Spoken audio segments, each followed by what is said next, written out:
noirs écrivent au Premier ministre Mark Carney. Ils lui adressent une lettre ouverte pour inciter à l'action contre ce qu'ils qualifient d'inégalité systémique dans le système de santé. La lettre s'accompagne d'un document baptisé « La Déclaration d'Ottawa sur la santé des personnes noires au Canada ». Il est porté par le Centre interdisciplinaire pour la santé des Noirs à l'Université d'Ottawa. Et son directeur, Jude-Marie Sénat, nous fait l'amitié d'en parler avec nous ce soir. On va le rejoindre. Voilà. Bonsoir, Monsieur Sénat. Bonsoir, merci pour l'invitation. Alors, vous présentez ce document comme une fiche d'orientation de l'action gouvernementale pour les 10 prochaines années.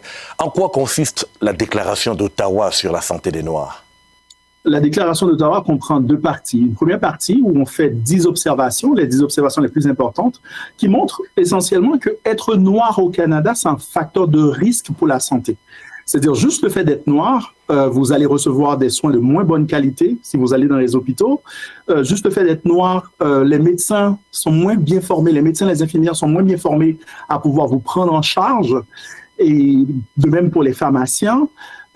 Et aussi, on a observé qu'il y a des disparités énormes pour certains soins, que ce soit pour la drépanocytose, par exemple, ou la santé reproductive, où des femmes noires sont ligaturées sans leur consentement, ou des femmes noires reçoivent des soins qui sont de moins bonne qualité, mais aussi ou dans certains ouvrages de médecine aujourd'hui au Canada, comme l'a montré Dr Singh lors de la grande table ronde que nous avons organisée le 20 novembre, eh bien, il y a des choses qui sont dites sur la santé des femmes noires qui sont des choses qui, en fait, scientifiquement ne sont pas prouvées, qui en réalité sont fausses. Et donc, il y a ces observations-là.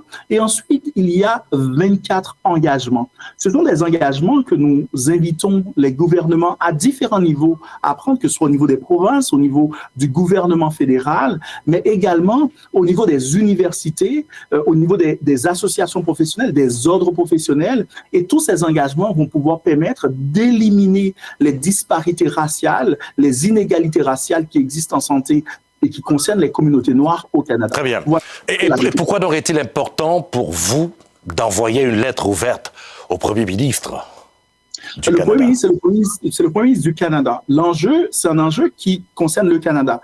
Et notre hypothèse, c'est que chaque année, le Canada perd des milliards de dollars à cause de ces inégalités-là. Et donc, il est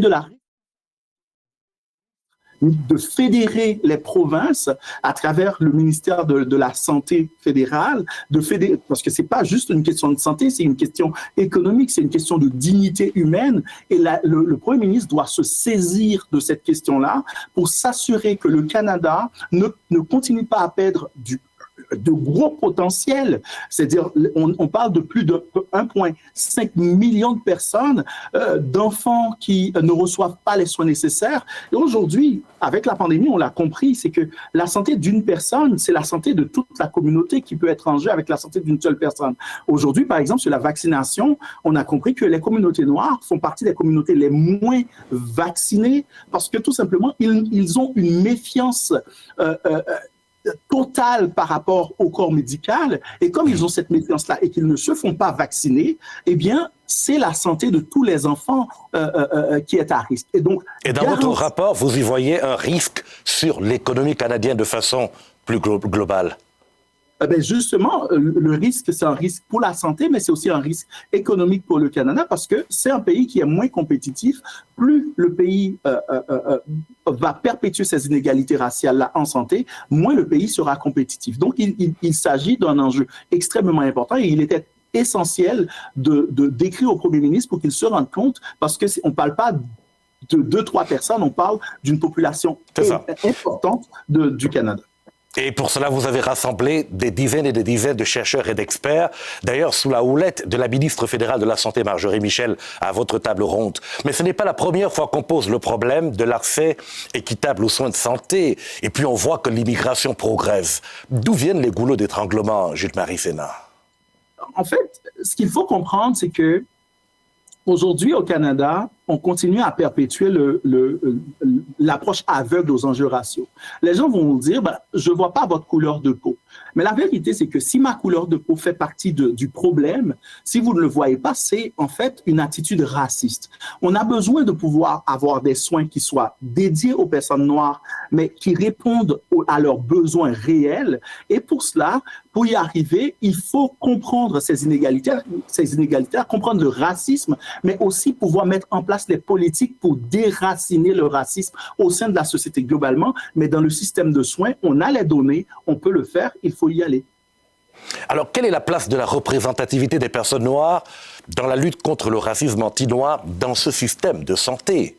Est-ce que vous travaillez avec des alliés, par exemple? En fait, nous, dans notre situation au sein du Centre interdisciplinaire pour la santé des Noirs à l'Université d'Ottawa, nous travaillons avec beaucoup d'alliés. Les alliés sont d'abord des alliés issus des communautés noires, c'est-à-dire des leaders communautaires, des leaders religieux, mais également beaucoup de chercheurs de partout au Canada. Notre travail, c'est essayer de mettre tout le monde ensemble, mais également les directeurs d'hôpitaux. Quand on a organisé la table ronde importante où il y a eu la proclamation de la déclaration d'Ottawa le 20 novembre, dans la salle, il y avait des directeurs d'hôpitaux, il y avait des responsables de l'Agence de santé publique du Canada, de la santé publique du Canada, mais également de différentes agences, Toronto, Ottawa, Montréal, mais d'Agence Québec, d'Agence de Santé Québec, mais également de différents ministères des provinces du pays. Mais est-ce que vous prenez en compte la place des personnes noires dans le système de soins de santé, l'intégration des médecins par exemple?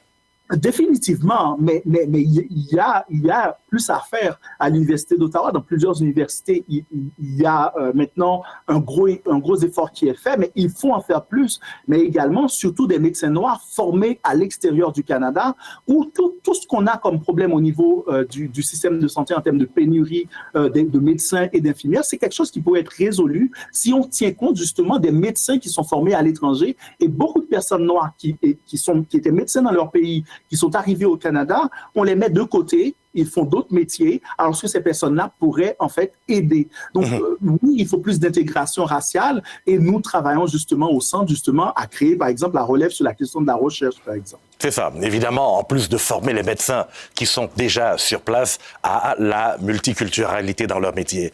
Jude-Marie Sena, c'est tout le temps qui nous est imparti. Merci infiniment. Merci pour l'invitation.